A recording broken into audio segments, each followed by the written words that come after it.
Welcome to the channel. Here, we master tricky words and their pronunciations. Today, we're tackling the word harmonic. It might seem a little tricky, but by the end of this video, you'll be able to pronounce it with confidence. The correct pronunciation is harmonic. Let's break it down. First, we have har, which sounds like the har in harmony. Next is mon, which rhymes with gone and is the stressed syllable. Finally, ik, which sounds like ick in sick.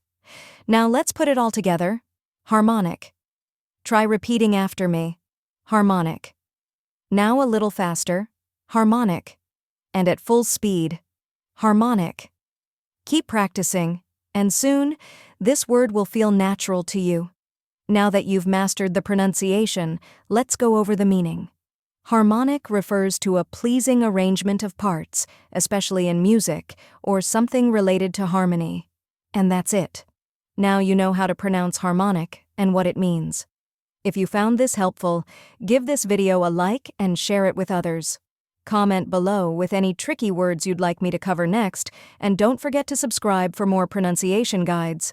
See you in the next video.